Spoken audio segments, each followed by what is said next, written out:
अध्याय 5। आप लोग ईश्वर की प्रिय संतान हैं, इसलिए उसका अनुसरण करें और प्रेम के मार्ग पर चलें, जिस तरह मसीह ने आप लोगों को प्यार किया और सुगंधित भेंट तथा बलि के रूप में ईश्वर के प्रति अपने को हमारे लिए अर्पित कर दिया।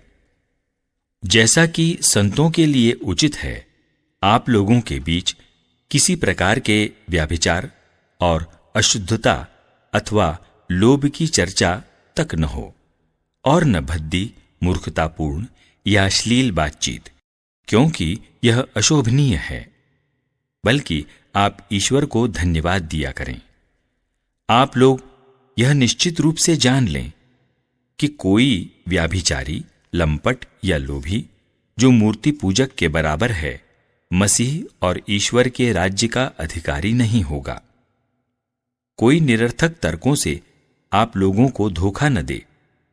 इन बातों के कारण ईश्वर का क्रोध विद्रोही लोगों पर आ पड़ता है, इसलिए उन लोगों से कोई संबंध न रखें। आप लोग पहले अंधकार थे, अब प्रभु के शिष्य होने के नाते ज्योति बन गए हैं, इसलिए ज्योति की संतान की तरह आचरण करें। जहां ज्योति है, वहां हर प्रकार की भलाई, धार्मिकता तथा सच्चाई उत्पन्न होती है। आप ये पता लगाते रहें कि प्रभु को कौन सी बातें प्रिय हैं। लोग जो व्यर्थ के काम अंधकार में करते हैं, उनसे आप दूर रहें और उनकी बुराई प्रकट करें। वे जो काम गुप्त रूप से करते हैं, उनकी चर्चा करने में भी लज्जा आती है। ज्योति इन सब बातों की बुराई प्रकट करती और इनका वास्तविक रूप स्पष्ट कर देती है। ज्योति जिसे आलोकित करती है, वो स्वयं ज्योति बन जाता है। इसलिए कहा गया है, नींद से जागो, मृतकों में से जी उठो, और मसीह तुमको आलोकित कर देंगे। अपने आचरण का पूरा पूरा ध्यान रखें। मूर्खों की तरह नहीं, बल्कि बुद्धिमानों की तरह चलकर वर्तमान समय से पूरा लाभ उठाएं, क्योंकि ये दिन बुरे हैं। आप लोग नासमझ न बने, बल्कि प्रभु की इच्छा क्या है ये पहचानें। अंगूरी पीकर मतवाले नहीं बने, क्योंकि इससे विषय वासना उत्पन्न होती है, बल्कि पवित्र आत्मा से परिपूर्ण हो जाएं। मिलकर भजन, स्तोत्र और आध्यात्मिक गीत गाएं।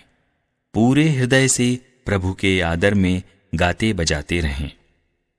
हमारे प्रभु ईसा मसीह के नाम पर सब समय सब कुछ के लिए पिता परमेश्वर को धन्यवाद देते रहें। मसीही परिवार का आदर्श।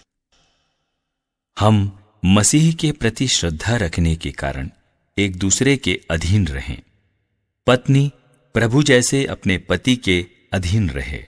पति उसी तरह पत्नी का शीर्ष है, जिस तरह मसीह कलीसिया के शीर्ष हैं और उसके शरीर के मुक्तिदाता। जिस तरह कलीसिया मसीह के अधीन रहती है, उसी तरह पत्नी को भी सब बातों में अपने पति के अधीन रहना चाहिए। पतियों, अपनी पत्नी को उसी तरह प्यार करो जिस तरह मसीह ने कलीसिया को प्यार किया। उन्होंने उसके लिए अपने को अर्पित किया, जिससे वह उसे पवित्र कर सकें और वचन तथा जल के स्नान द्वारा शुद्ध कर सकें, क्योंकि वह एक ऐसी कलीसिया अपने सामने उपस्थित करना चाहते थे जो महिमामय हो, जिसमें न दाग हो, न झुर्री और न कोई दूसरा दोष, जो पवित्र और निष्कलंक हो। पति अपनी पत्नी को इस तरह प्यार करे मानो वह उसका अपना शरीर हो। कोई अपने शरीर से बैर नहीं करता, उल्टे वह उसका पालन पोषण करता और उसकी देखभाल करता रहता है। मसीह कलीसिया के साथ ऐसा करते हैं, क्योंकि हम उनके शरीर के अंग हैं। धर्मग्रंथ में लिखा है, पुरुष अपने माता पिता को छोड़ेगा और अपनी पत्नी के साथ रहेगा, और वे दोनों एक शरीर हो जाएंगे। यह एक महान रहस्य है। मैं समझता हूं कि यह मसीह और कलीसिया के संबंध की ओर संकेत करता है। जो भी हो, आप लोगों में हर एक अपनी पत्नी को अपने समान प्यार करे और पत्नी अपने पति का आदर करे।